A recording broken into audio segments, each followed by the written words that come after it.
Yeah, here. Chicka, chicka. Yeah. Kill Bill and Rev. We don't suck. Ooh.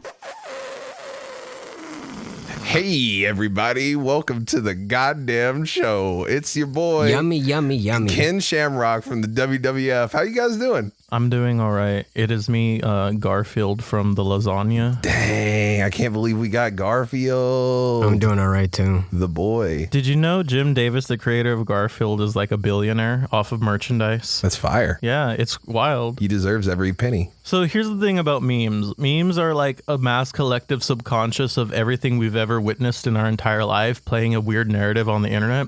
So I've chosen Garfield as my, I guess I would say, stand. Does anyone here watch JoJo? Oh, JoJo's Bizarre Adventures? Yeah. So basically in the third season, they have like spirit fighters, and Garfield is my spirit fighter. Oh, That's big fire. big flex. Yeah, I've been flexing really hard recently, but it's mostly because I've been making beats for this this YouTube series called Everyday Flexes, where my homeboy Tabasco Sweet goes to like the Goodwill or like Home Depot and makes an outfit out of like just random stuff. Oh, shit, that's tight. I actually love him. I'm up on that. He's in New York right now. He wanted me to go over, but I had a weird New York show, so I don't want to go back to New York. Damn. What happened in New York, if you don't ask me asking? Or if you don't mind me asking? Yeah, you don't ask me asking. Well, If you'll ask me asking, Bo.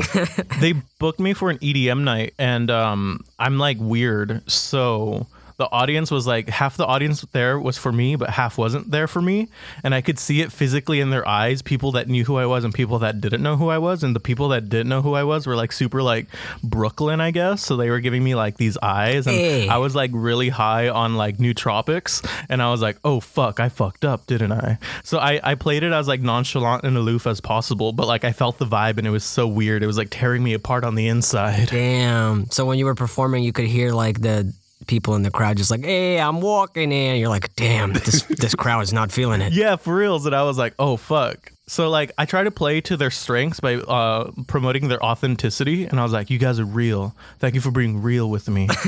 And I was like, That's hard, dude. I think you talked your way out of that one because that's the best course of action you can take, I guess. yeah, because someone actually started heckling me during one of my slow songs. So then like, because I started off my set with all my slow songs, and they're all like emo and shit, and they wanted to listen to like Japanese disco sped up with a kick. Right. So they didn't start like fucking with me until I did my Shrek song, which was like please just give it back, where it's like a hook where I just say please just give it back over like an image of like giving my Shrek DVD back. So that made people laugh. Okay. And then I had like these weird animal memes I play a lot. So then like they started like being like, okay, this guy's like, I guess he's like a comedian or something, with their Brooklyn accent. I don't know how to do a New York accent. Hey, okay.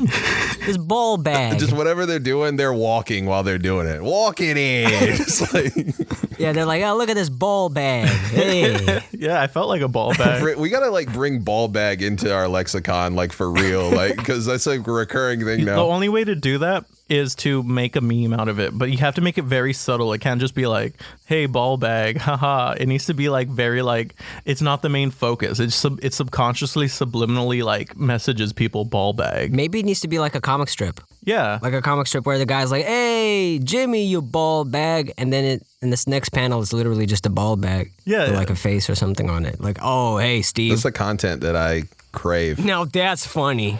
I don't care who you are, Bo. I don't care who you are, Bo. That's funny. And you know what? I feel like when you're in New York, no matter where you are, when someone's heckling you, you just got to cut the music and like start trying to seem like you know their city. You just be like, the subway. Oh my God, right? Yeah. I could just be like Jay-Z. How about that public transportation? 9/11. Timberland boots. Yeah, that was the first time I seen that sort of fashion. To me, New York was like the final boss of America. Right. So like it felt like a very high level, like you needed to like at least have like high level armor just to deal with that place. Yeah. Yeah. It was interesting. It also reminded me of Sesame Street. Yeah, you got to get that thick skin unlocked before you go in there Thick ass to skin. deal with all them ball bags. Thick ass ball bags. Yeah, it definitely kicked my ass. That was my last show. Yo, my new name is MC Ballbag. And That's Don't fire, call me though. Rav no more. whoa. That's a good one. That's a good one. Not even in conversation. Master of Ceremonies, ball bag. Yeah, dude. But hey, we didn't even introduce you, Frank. We didn't even introduce you properly. Oh yeah. Here's Frank. He's a beautiful human being. Hello. A wonderful musician. Ooh. And also happens to be a YouTuber who also on occasion does the funnies. Oh, thank you. Is definitely known for some of the funnies. So, Frank, how would you describe yourself? I would describe myself as a meme-mancer, level 69. I'm also a musical producer, a singer, a motivational speaker. My next show I'm going to be doing, which I'm going to promote in this podcast, is on May 11th. I'm going to be opening up for Anthony Fantano at Fox Theater. Oh, that's sick. Ooh. Is it Fox Theater? I don't know what it is. For the illustrious Melon. Yeah, I'm going to do a PowerPoint for him. Every musical genre that's ever existed in 30 minutes. That's fire. Damn. That's what our shows are missing. PowerPoint presentations. I love PowerPoint presentations. PowerPoint's dope, but you want to know what nobody's doing? Like Excel spreadsheet presentations. I don't think those are entertaining. Well, you know, It's because nobody's done it right. We could do it right. We could do it right, dude. That just reminds me of that music video where the girl, what song was that? The girl was like on her phone and it was she was texting someone, but it was in Excel. Oh, Nelly and Kelly. Yeah, dude, she was great, dude. Yeah, there's like that shot where she's on her phone, like, where you at? And then she gets mad that he doesn't respond, but she was on fucking Excel texting him. I wish they made a second video where like he's texting her and then it zooms in on his phone and it's PowerPoint and then he gets mad that she doesn't respond. He's like, damn, she tripping. Yeah, dude, she tripping, man. She tripping. So what is your opinions on early 2000s hip hop? Early 2000s, like, so crunk era stuff and 50 Cent and stuff. Yeah, like what is your opinion on that in retrospect, like 10 years after? Well, more than 10 years after. I mean, maybe that the clothes was a bit too large for me. I'm a pretty small man, and wearing double XL everything in retrospect wasn't the best move.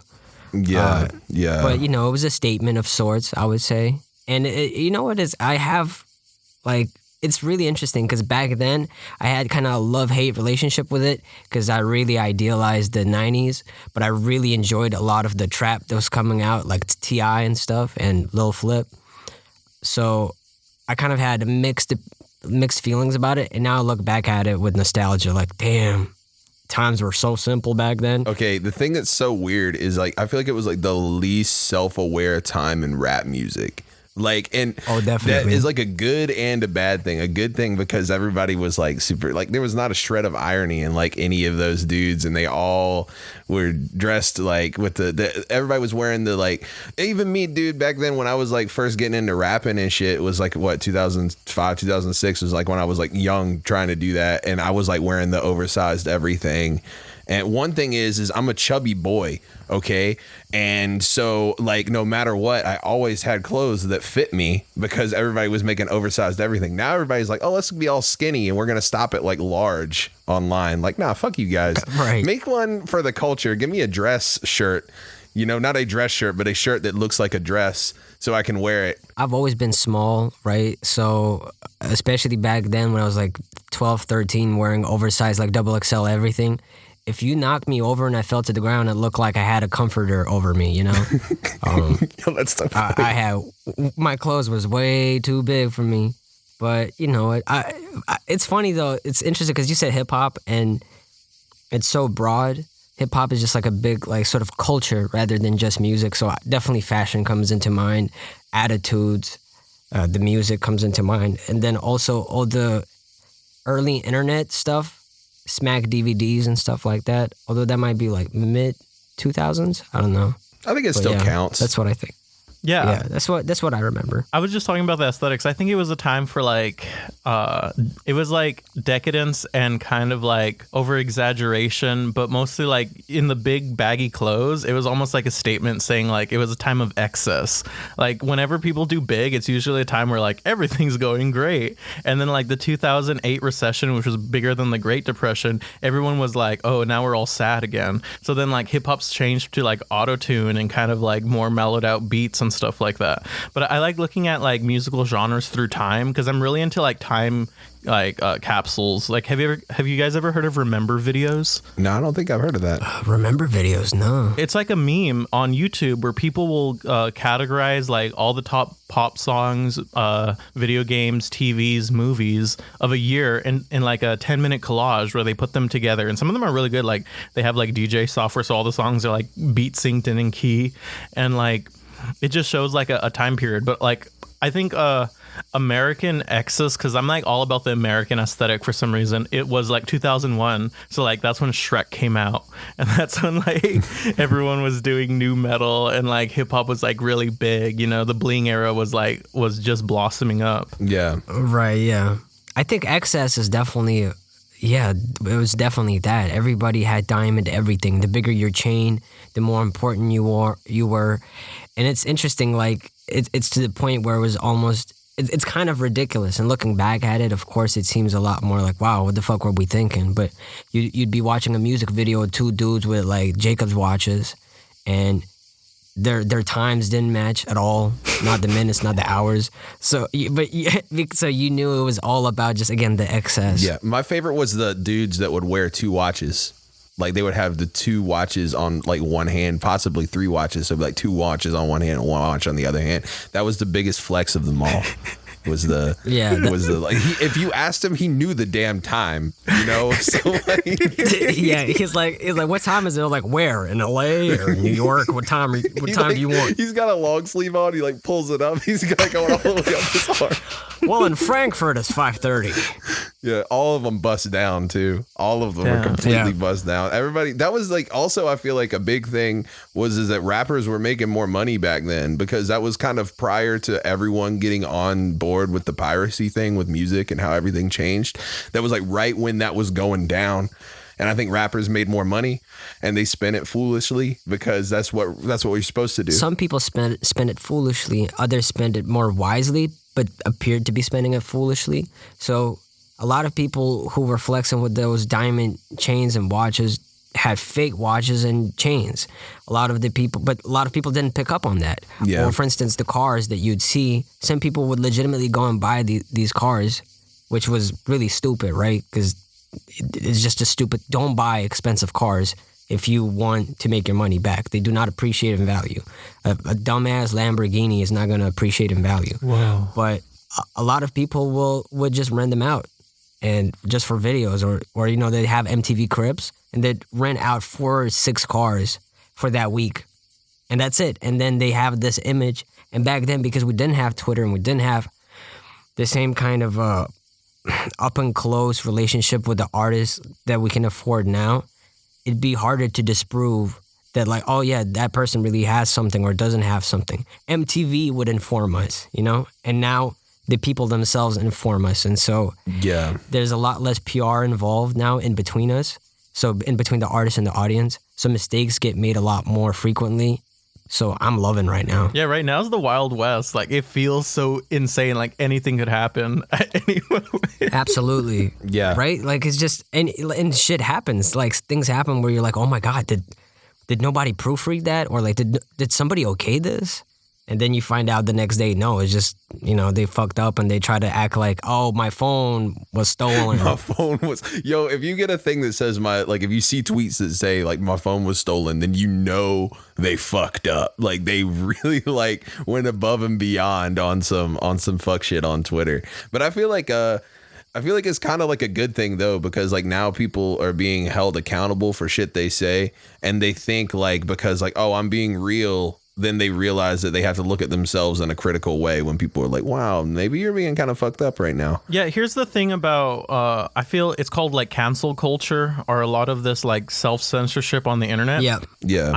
I don't want to sound conceited, but like, I feel like I've studied a lot of like anthropology and human interactions, especially on like my Twitter feed and social media and just being out there in general. But like there are some things that like I feel you have to be woke enough to know when to speak on it and when not to speak on it. Like I know there's some issues that if I were to like bring up, people be like, Frank, what the actual fuck? Yeah, absolutely. And I feel like there's just nuance to everything, you know? And people tend to look at things in a very kind of binary way, which is problematic because there are things that people are out there saying that is actually worth addressing, that is legitimately reckless, and then there's other stuff out there that's kind of lighthearted or should just be ignored, and people kind of treat everything. It's either you're a good person, you're a bad person. It's never that simple. Yeah. So that's the problem with cancel culture. It's, you don't know who's leading, spearheading this new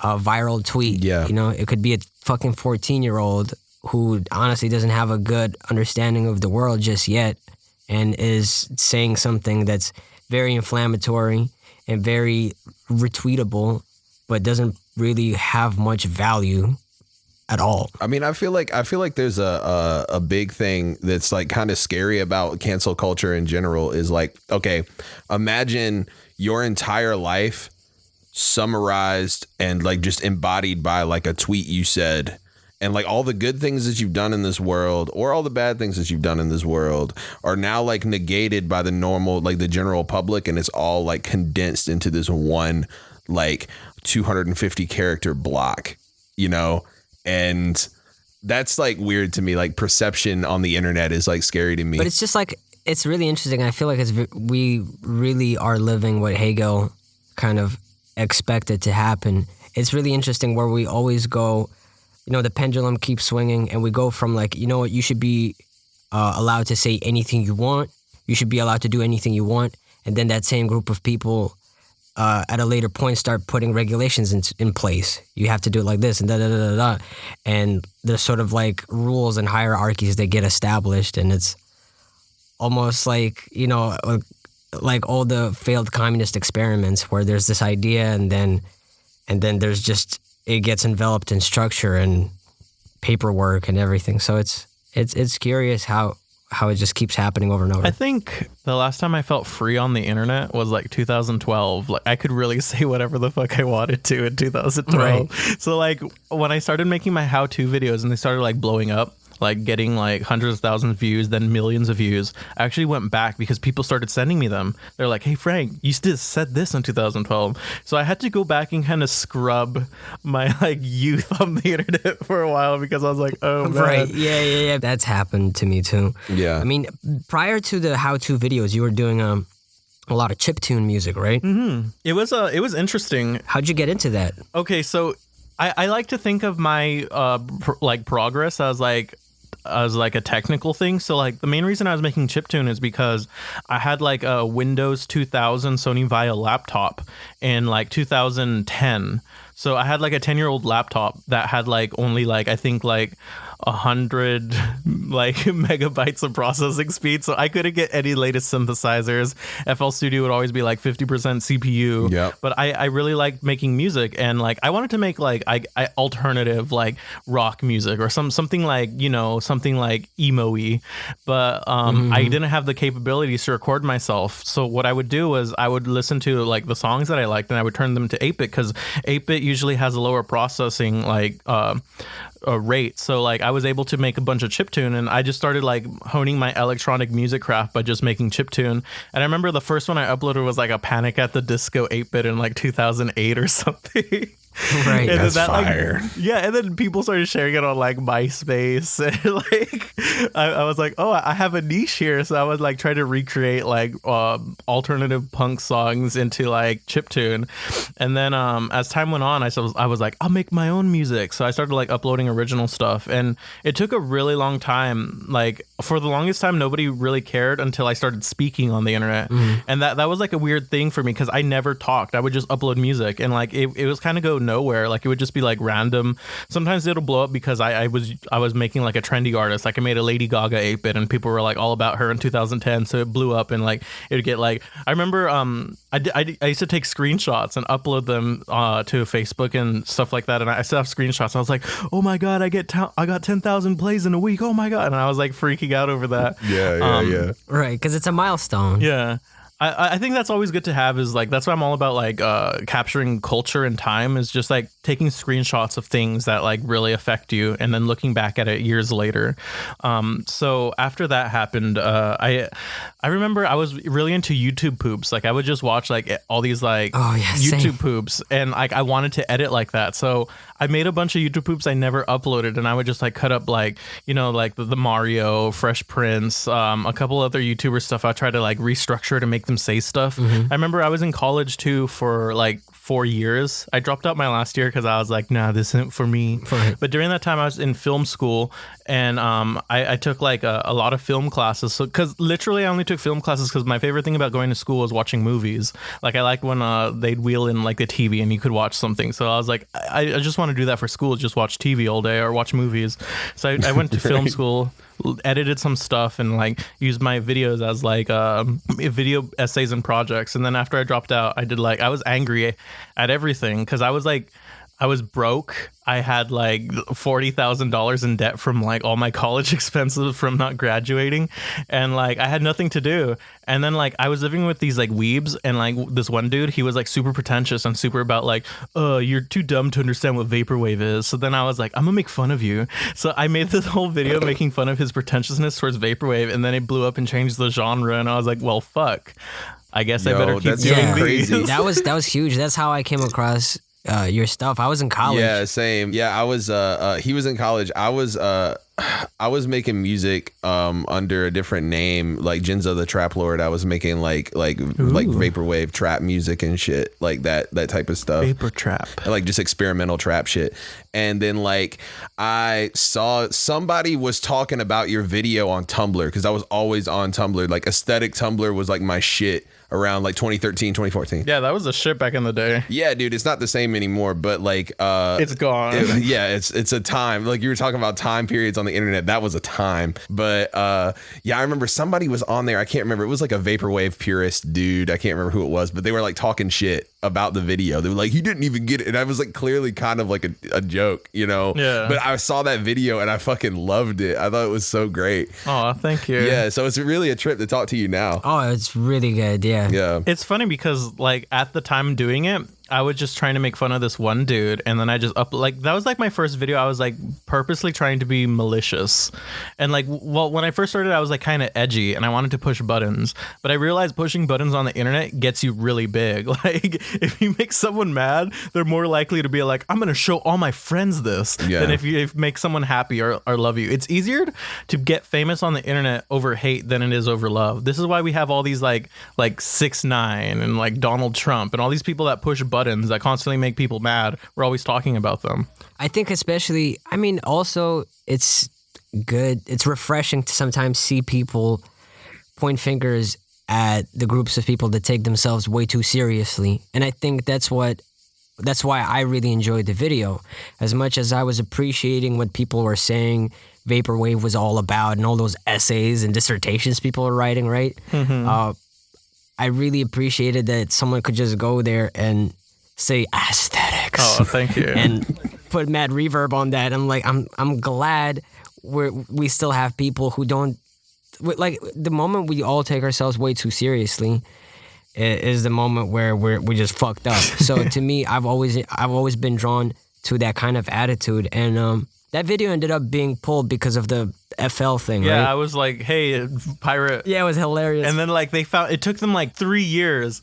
It took them 3 years, and then they strategically picked all the videos in which I talk about piracy and to pirate, and they made me take them down, which was like 18 million views, and it was so many videos. It was like, I think like 20 videos. Yeah. And right. I was like super depressed for a really long time. Like it was weird having like the DAW that you use like hate you. Oh yeah, and you know it happened to a lot of people. It really legitimately happened to so many people, even people who didn't go that, you know, extra step that you did, where you actually in your videos told people how to pirate it and where and which one you prefer. That was hilarious. Some people would literally just use a pirated version for tutorials and then upload them, and then FL would pick up on the fact that it's a pirated version off of, like, you know, something in the corner of the screen that gives it away. Yeah. And they'd pull the videos. So it's interesting that FL are so uptight about that shit, but oh well. I wanted to do a hit piece against them because I found out they started off as a Belgian flash porn website and like talk about alternative like. That's a video. You gotta make that. That's a video right there. Please. I know do. it's just weird because like I literally haven't actually made like an actual video where it's like I'm gonna put effort and work on what I used to do in like 2 years, and that 2 years ago is when the algorithm shift. So all my subscribers like literally they wouldn't even get my video anymore. It's like all algorithmically based. So I would need to like understand the key terms. Like I've been trying to study the algorithm because I've just been watching like a bunch of YouTube videos. Like that's actually what I've been doing in my spare time, is just watching a bunch of videos. I rarely watch videos on music production because like I feel like I don't know, it'll trigger me. Like I'll just feel like a deep immense pain each time I watch like a music production video. I'm like, no. I don't know, it's hard to explain. Yeah, no, I feel you on that. No, I see what you're saying, and I feel like, you know, it's also if you've been, you know, active in other ways, I think it's absolutely fine. And actually, I honestly believe that even though the algorithms have changed, if you come back with a video, people are going to gravitate towards it again, and you're going to build up your audience further, because even if you did something stupid like how to stop uploading videos to YouTube, and that's the video, right? I was thinking about that. People would know like, oh my God, that's that guy, and gravitate back, and then like, okay, so he's doing videos again. But it also needs to be fulfilling, right? Like first and foremost. So if you need more time before you feel ready, I think the people who enjoy your content, such as myself and Bill, can appreciate that, because you don't owe us anything. So we'll appreciate whatever we get. Thank you. I do want to get back into it. I do have like a lot of ideas. Like I every so often I'll just brainstorm heavy, and then like I'll look back and I'm like, whoa, this is like a wild list that if I were to accomplish every single one of these ideas, it would be like so huge. But like I also have like these weird like grand scheme ideas of like long-term like career options. Like I realize I can't just be like doing this forever. I mean, technically I could. Like I've been finding like a lot of like middle-aged people with Patreons being like, here's my passion piece and watch me make money off my hobby. Right. Well, do you have some goals, like long-term goals? It doesn't necessarily have to be like, oh yeah, like a super concrete laid out plan and you have to be this Hollywood director or anything, but do you have some things that you'd like to accomplish going forward in your career? Yeah, I mean, I've always wanted to have like my own music label and create my own industry plans. That sounds fire. You need to jump on that and just find some unsuspecting, yeah, stop slacking. Yeah, dude, you got to get these plants out here. We need more of them. It's funny. Put your back into it. Yesterday, I actually got a phone call from Anthony Fantano because he wanted me to open it for a show, and we were just talking about industry plants, and I'm like, Anthony, there's something I need to tell you. He's like, what is it? And I'm like, I'm an industry plant. And he started laughing. He's like, you're the least successful industry plant I've ever seen. No, dude, you just need to give him time. He needs to give you some time, I was actually thinking about doing that for videos, like being like, I have to be honest with you guys, I'm an industry plant. And then just creating like a whole fabricated history. But I think it'd be easier to talk about how to be an industry plant rather than like, because there's a weird mythos around that. Like, yeah, some of this is kind of organic, but some of it's also kind of like, what's the word? Like, I found out there's like streaming farms, which is like a wild actual true concept where like in Southeast Asia there's warehouses filled with cell phones where they'll stream certain artists' music or like a certain thing, and it's like for a certain amount of money they'll like create artificial kind of views. That sounds weirdly like dystopian. Yeah, like the idea of like a warehouse full of phones and it's got like 3 people just running around constantly. That's what our audience says, actually. Our audience, all the comments and everything we get and just 3 like Indian dudes. Yeah, you can check on Spotify to see where your audience is, and then you look and it's just like India. Everywhere is in India. It's taken down to this one warehouse. Like it's giving you the pinpoint, So unicorn, with a British passport, I'm a rapping unicorn. Accent is American, I'm rocking uniform. Super music jacket, a product of true form. You should to perform, I'm beyond the uniform. Got your homies in here, yeah, I'm moving for me. You know to do this for the web break bars. Have to do more, 9 mil, I'm the bragging, I'm just keeping you informed. I'm giving you a warning, on the mic, I'm lethal. Picking up with knowledge and supply to my people. Was on the padlock like I'm writing down a cheat code. Never listen, though, on arrival like a beast mode. Grab your mic like no Tyson to an earlobe. People still surprised, I'm enticing with this mere flow. They feeling fear, though, catching prime weird or shit. Say what you want when I'm rhyming, I can hear yo.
Speaking of India, have you guys ever just typed in like a couple letters and then on YouTube and then clicked like newest and seen like the craziest videos from all around the world? Yeah, I do that. Sometimes it's a trip, or like even just on YouTube, like in general, you look up like, oh, what's the latest stuff that just got uploaded like a second or 2 seconds ago. And sometimes you come across some like really like peculiar shit. Yeah, I came across like a woman in the South getting an exorcism, and it was wild. Like That sounds fire. I don't know if it was like I don't know. It felt like fake. Like I felt like she was acting. Like it was all like, but it only had 4 views and it was only me and like probably the people that uploaded it. And then because I typed in hell and I went to newest for hell, and then there was also like this small Indian boy who was like, "Welcome to my channel. This is my hell," and he was trying to make like little jokes, but it was so weird. Like it was like, holy shit. It's that next level shit, man. I had a friend, or we had a friend, me and Rav did, named Kubrick's, who like he does like noise hop, like in like Dirty South, like old school kind of like trap shit. And he used to do this thing. Yeah, he's incredible. He used to do this thing where it would either do like what you're talking about and find a video like that, or go on a YouTube, like it'll like a random YouTube link generator, and then whatever it was, he had to sample it. Like no matter what, it was like a challenge to himself. So like he would go through, find like 6 or 7 links of just random shit, and no matter what, make a beat out of it, and it was always fire. Like no matter, I've never heard him make a bad beat.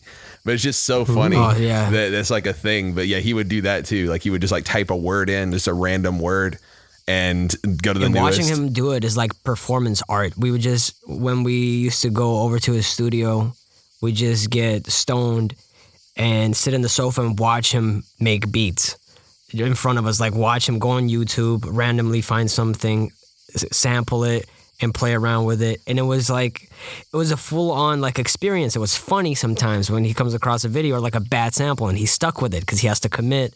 And then it goes from being funny and like kind of curious to being like, oh, holy shit, how did he do that? And almost educational. Yeah. And also when you're stoned, you're kind of overanalyzing everything. And sometimes I was just having a moment like, man, I'm not worthy. Like, you know, all those kinds of thoughts like, man, my life is so good right now.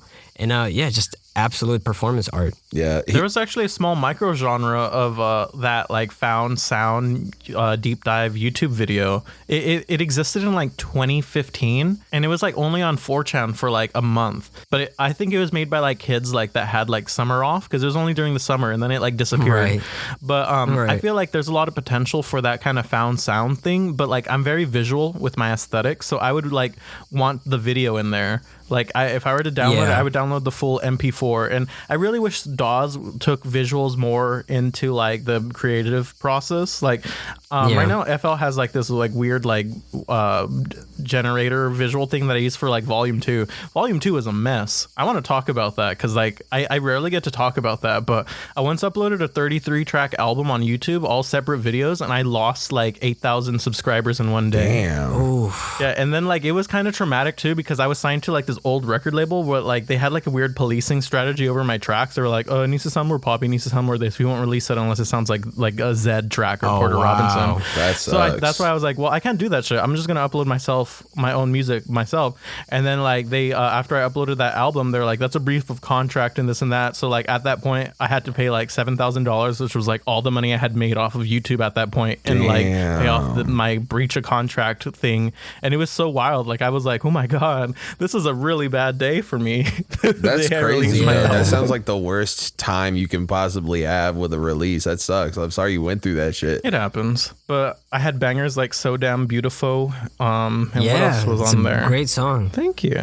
That's my closing song, because like everyone, like I remember when I first performed that, people were singing it along with me, and I was like, what the fuck? Like I don't know, I never felt that before. Like when I would do shows. Did you produce the whole thing? Yeah, I mean it's all samples. It's a sample of Je ne puis by exociety, but I cut it up and then put like beats on it and stuff. And then I found this producer. It up clean. Yeah, then I found this producer who he's like a British producer who was like in LA, who was like, hey, I like your videos, you want to hang out? And then I showed him the track before it came out, and he's like, can I remix it? So then I just gave him my stems, and like he made it like all crazy, and we re-recorded. So there's 2 versions of that track. There's like the lo-fi hip-hop version, and then like the super advanced pop version, which is like the one that everyone on Spotify listens to. All right, yeah. That's sick though. That's tight. Thank you. Guys, you know what time it is? What time is it, dude? It's time for an advertisement. An advertisement, you say? Absolutely. Oh my God, you guys, we're all in sync. Dude, we synchronized our watches, our 12 Jacob watches for this. Yeah, all of them are pointing at the same time right now. Diamond It says o'clock. it's time for an ad. I'm in ad o'clock. I'm sorry. I get diamond and ad mixed up a lot. I'm dyslexic. I'm an ad addict too, Bill. Do you have something for us this Oh, week? yeah, I do, dude. I do. I've got a question for you two gentlemen. Do you, did either of you have or have you subscribed to a music listening service such as Spotify or Apple Music? Yes. Right, yeah. Okay, good. Well, see, have you ever just thought like too much damn music for me? I'm definitely. paying all this money and it's just a bunch of music I don't care about. I don't want to listen to the new, Miley Ray Cyrus. Is that her name? Yes. Yes. Miley it Ray is. Cyrus. I don't want to listen to that on my speakers.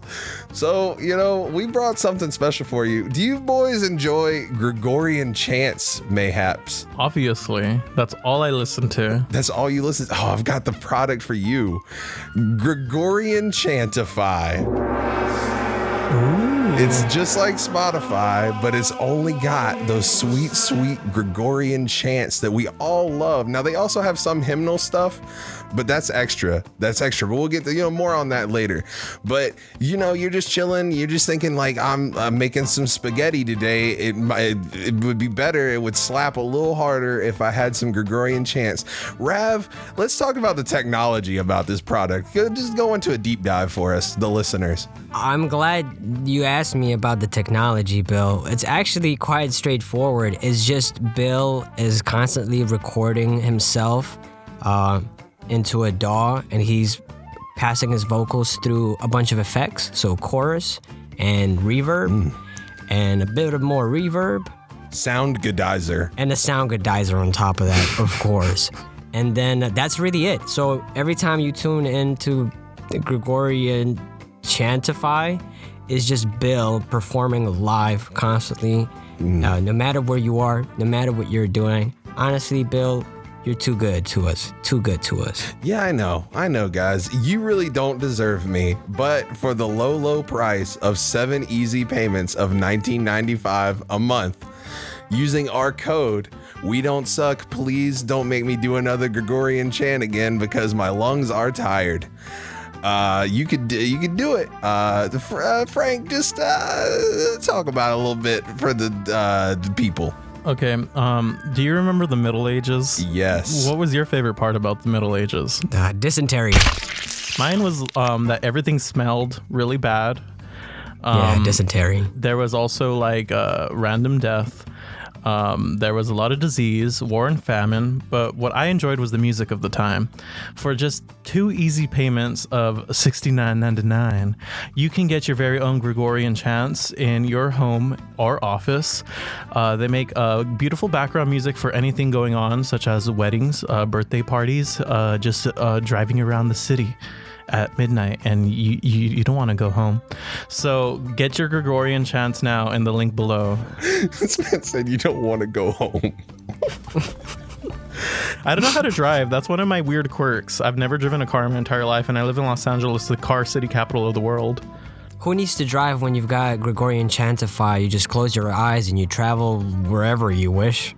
I think it'd be pretty fire to actually like cut them up and like have like a or what? You should make a video how to Gregorian chant. Ooh, I like when they shave their heads.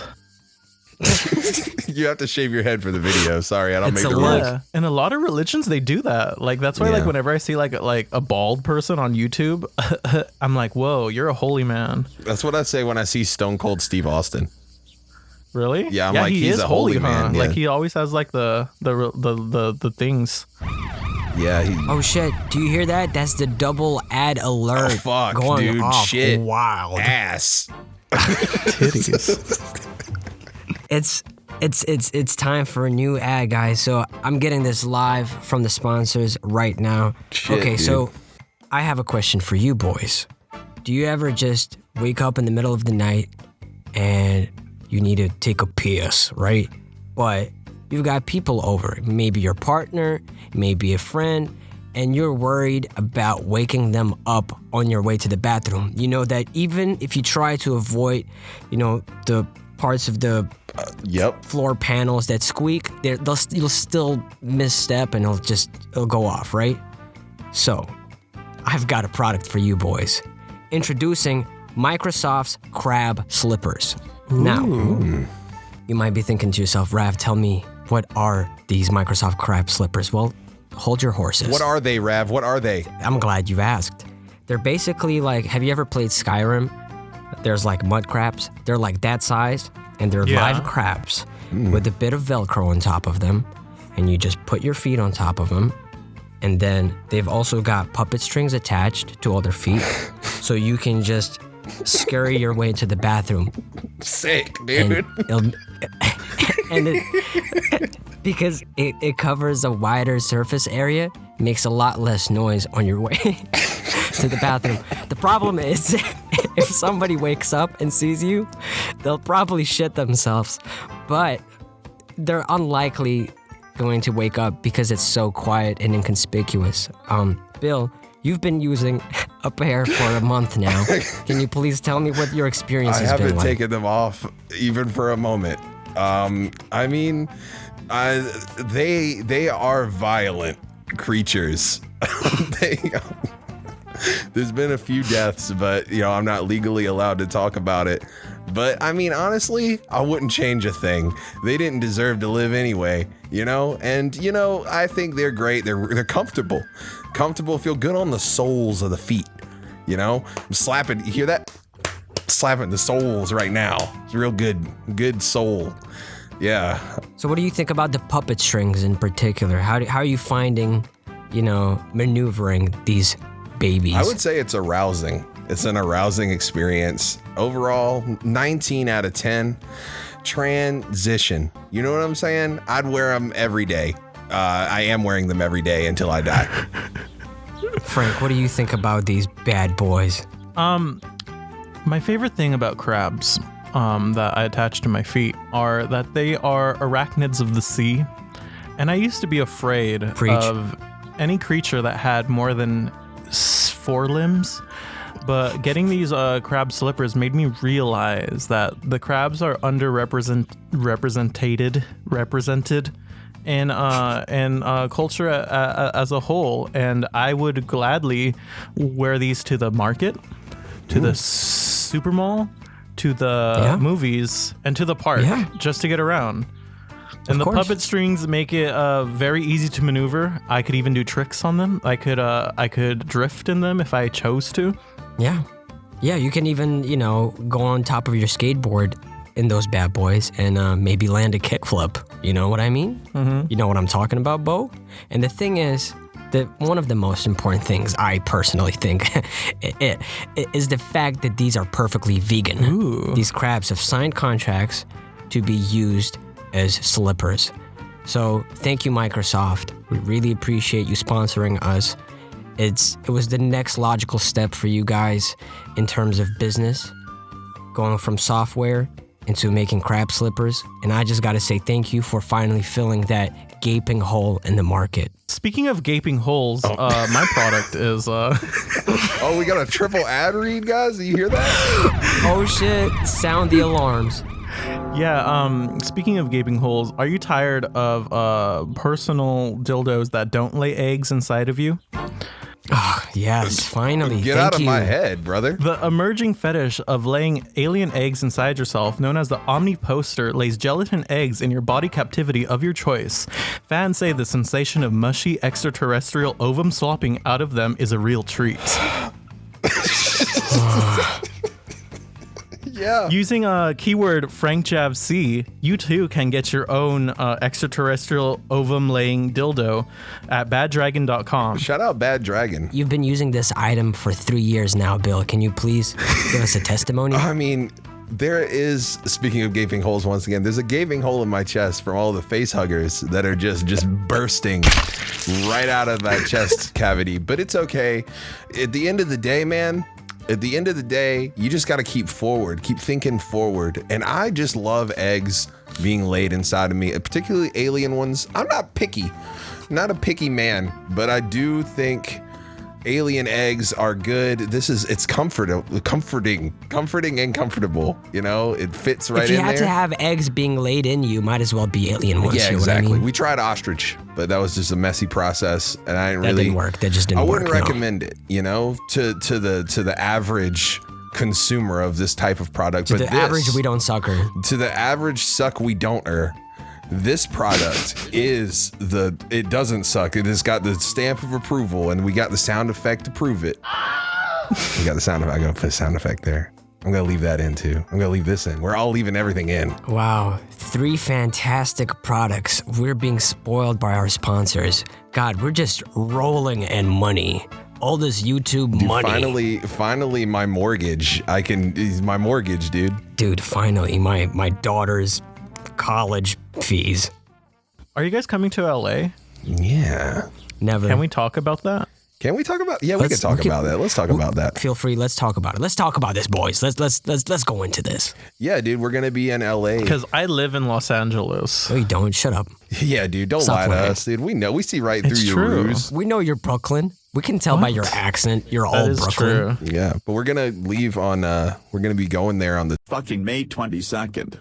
Yeah. We're gonna be here May. for a while, and we're just gonna try to do a whole bunch of not just we don't suck content, but like just content in general. Yeah. And make a lot of friends and try to do a whole bunch of shows and live the good old American dream. May 22nd. You know. If you do a show, let me play with you guys. I could do a thing. Yeah, dude. Yes, please. Please, As long that'd as be beautiful. as you perform, there's a PowerPoint presentation behind you at the same time. I was thinking about it. I've actually wanted to learn how to video DJ, but I also want to video DJ in more of a weird informing kind of way. Because my show so far was just a straight 1 hour video of all my visuals and music. But I feel like there needs to be more control and freeform jazz in case something isn't working. Of course. Have you considered doing a drum solo just mid set, just be playing video DJing and then drum solo? I mean, that's a lot of equipment I meant to carry on the road.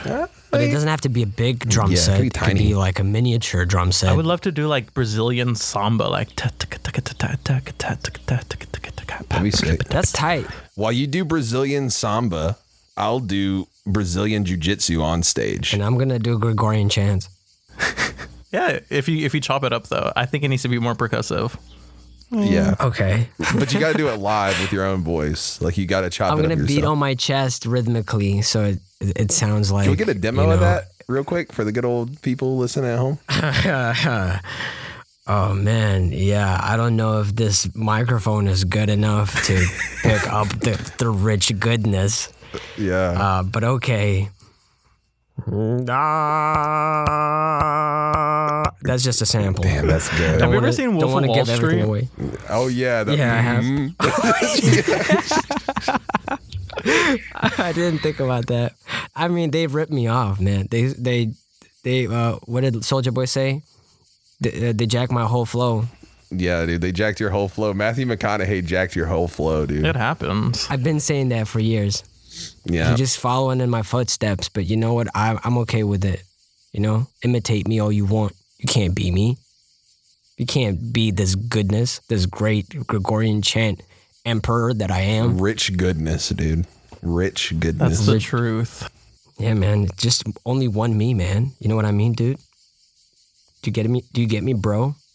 Dude, I'm feeling a little I'm threatened. picking up your vibes. I'm feeling a little threatening aggro vibes in the air right now, guys. I think I'm gonna leave, dude. See you guys later. All right, bye. No, Bill, Kill don't Bill leave the yet. rapper. It was nice knowing you. Yo, Frank, kick a freestyle. Okay, yo, my name is FrankJavCee. Look at me, I got a small PP. Damn. I got a lot of money. Everyone says, OMG. Is that Frank? He's pretty dank. I'm gonna smoke some weed until I stank. Dang, you barred it out. I Damn. got money at the bank. What's that? Ooh. A kitchen sink. Oh, kitchen sink. Damn. Oh shit! Shouts out to the kitchen sink. And that Yeah. wasn't written at all. I just have a couple of rhymes that just like go up and down in my freestyles all No, the we time. could tell it was off the top. You know what? It's only fair that we could freestyle too. Then I suppose, right, Bill? Yeah, dude. You want to get it started? Or you want me to? Either or. You go for it, man. You go for it. You kill it. Yo, check it out. I'm talking money. Pants falling down. 2004. I'm walking funny. Doug funny. Snub nose. Slut flow. Butt blow. I keep that. I keeps the metal on. I keeps the metal on me like MF Doomface. I'm well aware of how your mother's poon tastes. Oh, Too great. I something got the yop.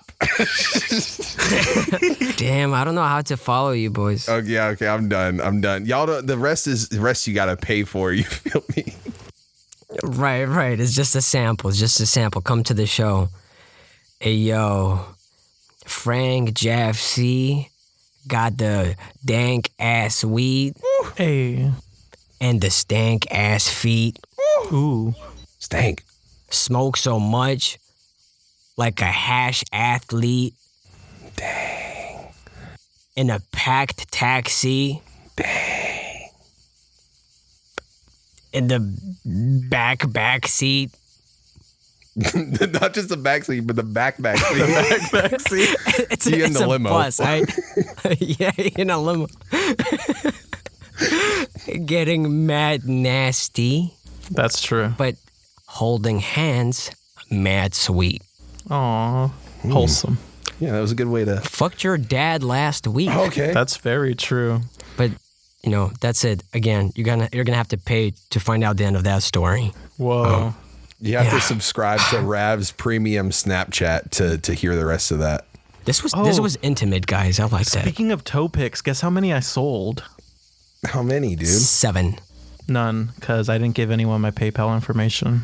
But you did give me the sweet 2 toes that I had requested, and they went to good use. You know what I'm saying? Nice, Okay, thank you. I'm gonna be real with you guys. I made money off of Frank's feet. Okay, I'm gonna come clean. I'm gonna come clean. So I realized that he didn't put a PayPal email address out there, right?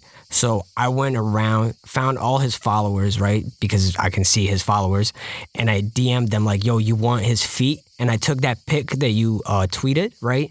And I mirrored it, and so I had double the amount of toes that you showed Bill.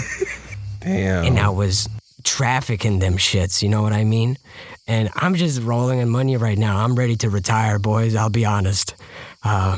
It's just good to be this fucking wealthy. Well, you just played yourself because those are just random ass feet I found on Google Chrome. Well, this money's real. I'll tell you that much, boy.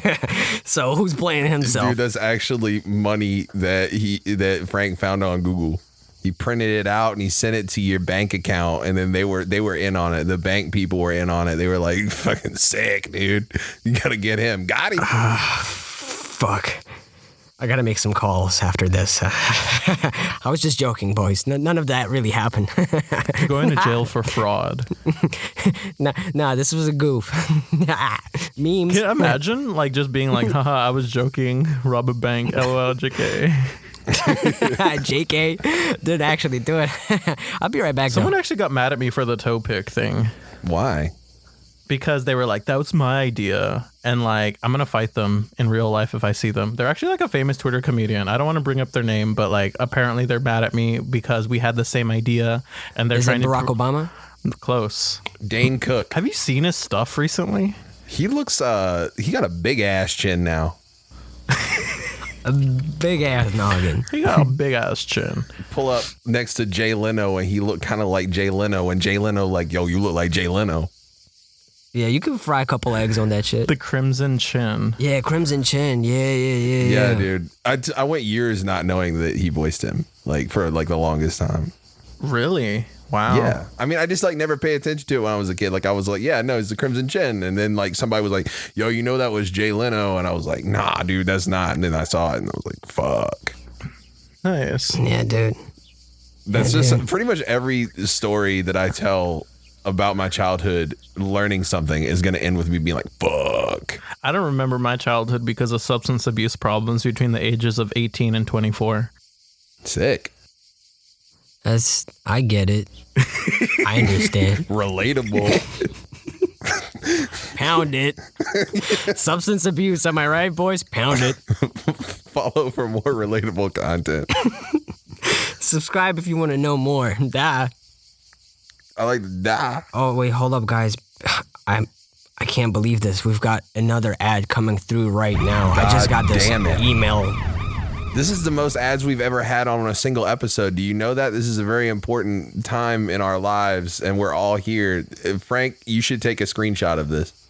I mean, I always bring the money. I just show up and people are like, hey, here's money. It's thank you. That's why we have you on. It's purely to become wealthy. We do not like you. So No. sorry, I'm used guys. to that. Sorry, buddy. Okay, guys. We've all heard of J.O. crystals, right?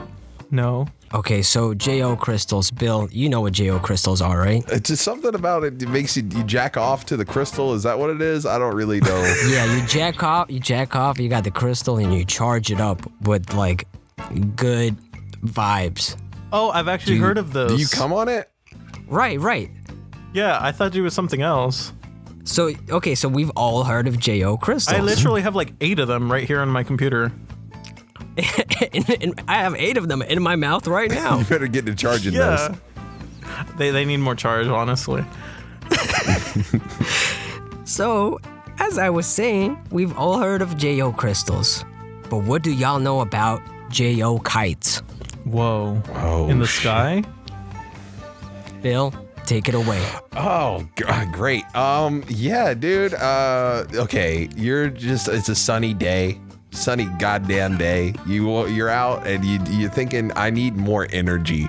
So you go to the park, a safe distance away from most people, you know, and you're out, you got your kite out, and then you put it, you're flying it, and then just, you gotta run when you do it, and you gotta jack off, like all at the same time. Fly the kite, run, jack off. That's the only way to truly charge this, to get the energy you need. And we all need it. We're all thinking it, you know. We're all thinking it. But yeah, like, it's good, you know. I've used it a few times. I did go to jail overnight, but I did convince them that I was insane, which they believed wholeheartedly. Just let me go. Weird how the justice system works. It's pretty sick. But yeah, Frank, you grew up using this product, right? You grew up, like, since childhood. Before we started recording this, you were kind of reminiscing about it a little bit, right? And we had a nice laugh and kind of like, oh yeah, that's, you know, I had Teenage Mutant Ninja Turtles, you had J.O. kites. I mean, yeah, like, tell me about that a little bit. Give me a little bit of context. I've been jerking off since the 3rd grade. When I was a small lad, I used to look up to the sky and say, God, I wish I could come in that. But with the J.O. kites, as they're branded, you can do that. Do you ever want to paint your own cloud? Have you ever looked at a bird and said, I wish I could come on that? Well, with your own J.O. kite, you can do that. daily. Keep out of hands of small children, pregnant women. Or big children even, you know, just keep him out. I do remember that Craigslist ad, because I was really into Craigslist for a while, like in college. But like I remember there was that ad where it was like the guy who's Yeah. like, come charge my crystals. Yeah, he's like charging it with his bros, and he's like, I tried to take it on the plane, but they wouldn't let me on because it would mess with the avionics, he said. I didn't even know that was a word. It is it actually happens. a word. Avionics. Maybe. Yeah, I trust it. It might be. I trust it. It was on the internet. I believe it. If you But say yeah, thank anything you with- to Yeah, thanks. you know, thank you to Fox Kids for sponsoring us with this product. It's tight. I miss Fox Kids, except for when they sang the national anthem. And then they got rid of it after 9/11. That was so weird. You think they would do it like double up on that, you know? But no. They showed that they were cowards in the face of terrorism. It's true. Yeah. Unfortunately. I wonder, yeah. Damn, Bill, I think you're uncovering something interesting here. I don't like to get political, but I think King DDD should have definitely done the national anthem a few more times.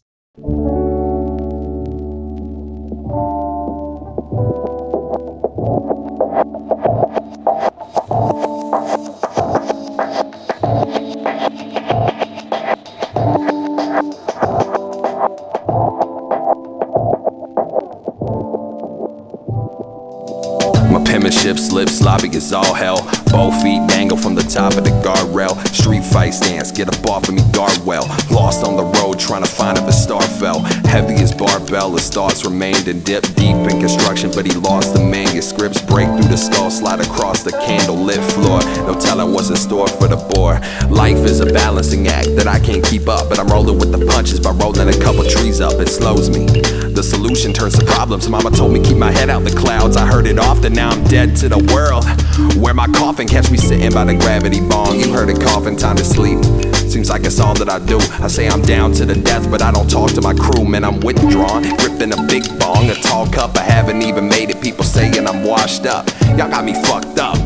Literally, it's puff to get to sleep, puff for energy. I fucked up, synergy lost, I'm depressed. Feel the world crumble around me like it's all for the best. I don't fuck with you lames trying to talk and I'm stressed. I'm screaming, fuck the world from the top of my chest. Kill Bill is Genzo and Genzo will kill Billy. Change when the wind blows, the windows are still filthy. Fog the vision, the 5-7 split, that's a long division. Cutting it back just means longer spliffings. Dead to the medicine, I've fallen victim to my own evil deeds. I'm just sitting in the static of my old frequencies.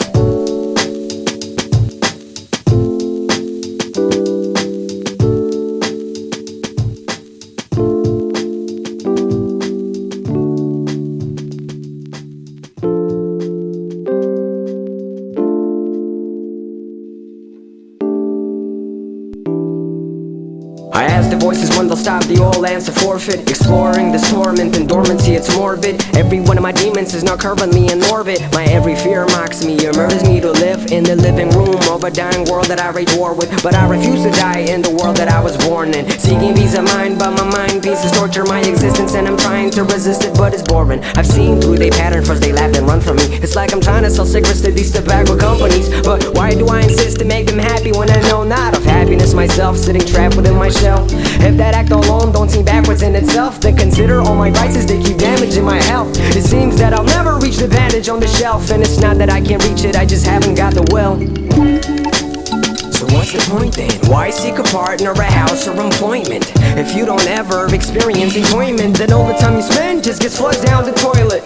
Well, really this is just how I see things. Don't find joy in pricey things. Clothes, cars, diamond rings. Yeah, I keep saying that I think so dark and light in me. Every expectation is just so large it frightens me. Tired of this planet, but no stars inviting me. You tell me to speak up, but when I open up you hide from me. You're all happy, you're just all trying to lie to me. And so my dark thought refinery still functioning, trying to punch through the walls, cause I hope to discover lots of cameras. Rap, this was a hoax. This was all a ruse to raise your wrath. Really, now you can live happily, but the fact actually is I'm still living on a planet where my self-interest don't matter, where my selfishness won't vanish. I'm still abandoned, still living on a planet where my self-interest don't matter, where my selfishness won't vanish. I'm still abandoned.